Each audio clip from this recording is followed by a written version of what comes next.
বাংলাদেশের সরকার পরিবর্তন হলে ঢাকা দিল্লির সম্পর্ক উন্নয়ন হবে, ভারতের সেনাপ্রধানের এমন মন্তব্যকে ইতিবাচক বলছেন বিশ্লেষকরা। তবে পাকিস্তানের সাথে বাংলাদেশের সম্পর্ক উন্নয়নে তার উদ্বেগের কোনো কারণ দেখছেন না তারা। বিশ্লেষকরা মনে করছেন, চীন পাকিস্তানের সাথে দীর্ঘদিনের শত্রুতার মধ্যে বাংলাদেশ ভারতের নতুন বৈরিতার কোনো শঙ্কা নেই। এই ঈদে জামা জুতো অ্যাক্সেসরিজের ডিসকাউন্ট।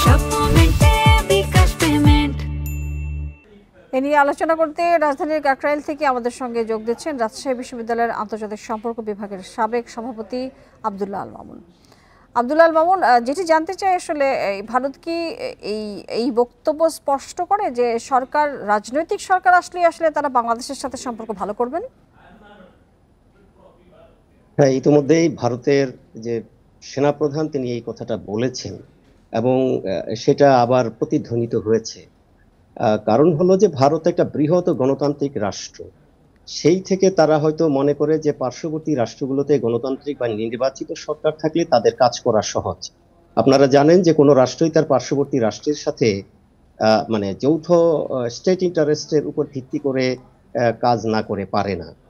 সেক্ষেত্রে হয়তো বা বর্তমানে যেহেতু বাংলাদেশে কোনো ইলেকটেড গভর্নমেন্ট নেই, এই জন্য হয়তো ভারতের যারা পলিসি মেকার তারা হয়তো মনে করছেন যে বাংলাদেশ ভারত রিলেশনের যে বিশেষ বিশেষ কিছু স্পর্শকাতর ইস্যু আছে, এগুলোর ব্যাপারে সিদ্ধান্ত নেয়ার ক্ষেত্রে বর্তমান সরকারের লেজিটিমেসি কতটুকু বা তারাই বা এটা কিভাবে ডিল করবেন, এটা হয়তো তাদের মধ্যে একটা কনফিউশন থাকতে পারে। সেক্ষেত্রে তারা হয়তো মনে করছেন যে তাদের যে স্টেট ইন্টারেস্ট গুলো সেগুলোকে ফোকাস করতে গেলে তাদের হয়তো একটা ইলেকটেড গভর্নমেন্ট প্রয়োজন। সেই ক্ষেত্রে হয়তোবা তারা সেই কথাগুলো বলছে। সেটাই মিন করে যে তারা এই জন্যই এটা করছে। কারণ আপনি দেখেন যে বাংলাদেশ নামক রাষ্ট্রটার যে সৃষ্টি 1971 সনে, সেটার একটা আলাদা ন্যারেটিভস আছে। সেই ন্যারেটিভসের সাথে দক্ষিণ এশিয়ার বিভিন্ন রাষ্ট্রের ভূমিকা কিন্তু বিভিন্ন রকম ছিল।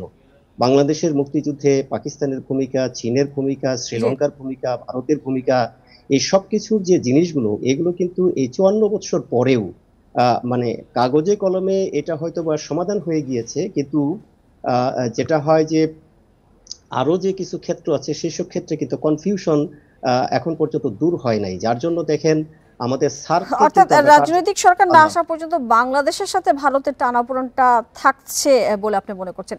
আরেকটি বিষয় জানতে চাই যে বাংলাদেশ পাকিস্তান সম্পর্ক নিয়ে তিনি মন্তব্য করেছেন, ভারতের উদ্বেগের আসলে কারণ কি? যদি বাংলাদেশের সাথে পাকিস্তানের সম্পর্ক ভালো হয় তাহলে ভারত কেন?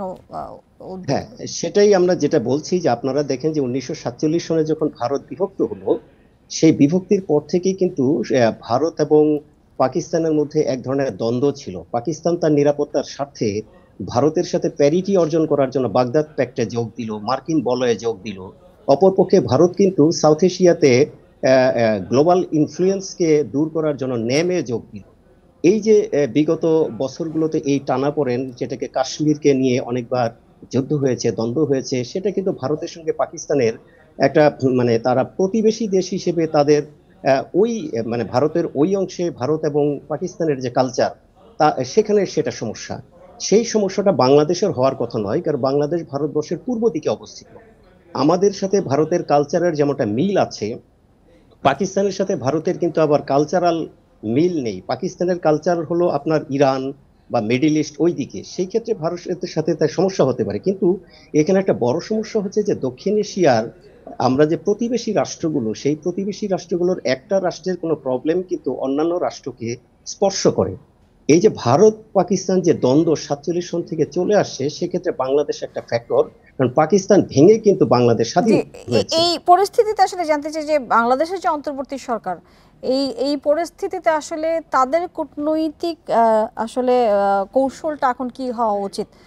পাকিস্তানের সাথে সম্পর্ক তৈরি করলে যদি ভারতের সাথে সম্পর্ক খারাপ হয়, এমনিতেই আমাদের যে টানাপোড়েন চলছে, সার্বিকভাবে চীনের সঙ্গে অন্তর্বর্তী সরকার সম্পর্ক উন্নয়নের চেষ্টা করছে, কি মনে হচ্ছে আপনার?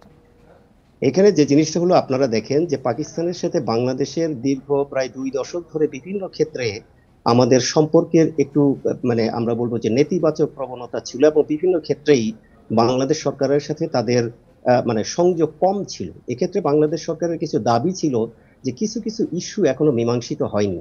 সেই ইস্যুগুলো মীমাংসিত হলে হয়তো বাংলাদেশের সাথে ভারতের পাকিস্তানের সম্পর্কটা স্বাভাবিক হবে। কিন্তু এই নতুন সরকার আসবার পর তারা কিন্তু পাকিস্তানের সাথে সম্পর্কটা আবার উন্নয়ন ঘটাচ্ছে। সেই সেন্স থেকে যেটা হয়েছে যে তাহলে রিজিওনাল যে মানে পলিটিক্স, সেখানে কিন্তু একটা ডাইমেনশনের চেঞ্জ হয়েছে। সেই ডাইমেনশনের চেঞ্জের সাথে কিন্তু বাংলাদেশের সিকিউরিটি, ভারতের সিকিউরিটি, পাকিস্তানের সিকিউরিটি সবকিছু মিলিয়ে দক্ষিণ এশিয়ার সিকিউরিটি প্রশ্নটা সামনে চলে এসছে। এই জন্য আমার কাছে যেটা মনে হয়, ইন্টারিম গভর্নমেন্ট যেহেতু দীর্ঘমেয়াদী সরকার নয়, বা তাদের মেয়াদ কতটুকু হবে, এবং তারা যেহেতু ইলেক্টেড গভর্নমেন্ট নয়, কাজে আমার মনে হয় তাদের উচিত হবে নীতিগত কোনো রকম সিদ্ধান্ত না নেয়া। নীতিগত কোনো সিদ্ধান্ত না নিয়ে যেটাকে বলে যে রুটিন ওয়ার্কের যে কাজ, একটা গভর্নমেন্টের রুটিন ওয়ার্কের যে কাজ, সেগুলো তারা করা, এবং গুরুত্বপূর্ণ পলিসি মেকিং এ তারা না গেলে আমার মনে হয় যে তারা ডিস্টার্বহীন ভাবে রাষ্ট্রটা চালাতে পারবেন। কারণ হলো, কিছু কিছু সিদ্ধান্ত ইন্টারিম গভর্নমেন্ট নিলে সেটা তো তারা কাজ করতে পারবেন না, কারণ আপনি জনগণের যেই সাথে পরামর্শ দিচ্ছেন সেই পরামর্শ অনুযায়ী কি কি মনে হচ্ছে যে আসলে আমাদের ইন্টারিম গভর্নমেন্ট কি সেই কূটনৈতিক পথে চলছে, নাহলে টানাপোড়েনটা বাড়ছে কেন আমাদের? টানাপোড়েন তো বাড়ছে। আমরা বললাম যে একটা রিজাইম চেঞ্জের মাধ্যমে রিজিওনাল পলিটিক্সে যে চেঞ্জ এসছে, তার ফলটা ভোগ করতে হচ্ছে ইন্টারিম গভর্নমেন্টকে। আপনারা জানেন যে ইন্টারিম গভর্নমেন্টের নিজের থেকেও এখন কিছু করার নাই। যে সিচুয়েশনটা তৈরি হয়েছে, সেই সিচুয়েশনটা তার ঘাড়ে গিয়ে পড়েছে। এখন সেই সিচুয়েশনকে ডিল করার জন্য ইন্টারিম গভর্নমেন্ট আমার মনে হয় না যে পারবে। এটার জন্য একটা ইলেক্টেড গভর্নমেন্ট দরকার। কারণ হলো, ইন্টারিম গভর্নমেন্টের কোনো পলিটিক্যাল অর্গানাইজেশন নাই, তাদের কোনো জি, ফিলোসফি জনাব নাই। আব্দুল্লাহ মামুন, শুধু কি আসলে ঘাড়ে পড়েছে বলেই তারা পারছেন না বলে আপনি মনে করেন, নাকি আমরা দেখেছি যে অনেক সময় ভারত বিদ্বেষী, ভারত বিরোধী অনেক ধরনের আন্দোলন, অনেক কিছুই বাংলাদেশে হচ্ছে, সেটি কি আসলে একটা ব্যাড ইম্প্যাক্ট ফেলছে না? না, সেটা তো একটা অবস্থা আছেই। কারণ এই মুহূর্তে বাংলাদেশে ভারত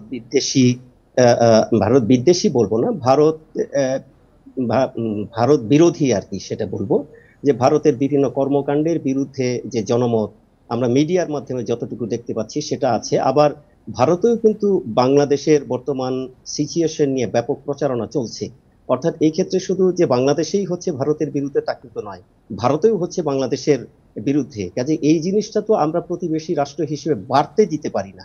নিশ্চয়ই। এখন বাড়তে দিতে না পারার জন্য যেটা করতে হবে, সেটা হলো ইন্টারিম গভর্নমেন্ট। আমি যে কথাটা আগে বহুবার বলেছি, যে ইন্টারিম গভর্নমেন্ট কিন্তু পলিটিক্যালি এক্সপেরিয়েন্সড কোনো গভর্নমেন্ট না।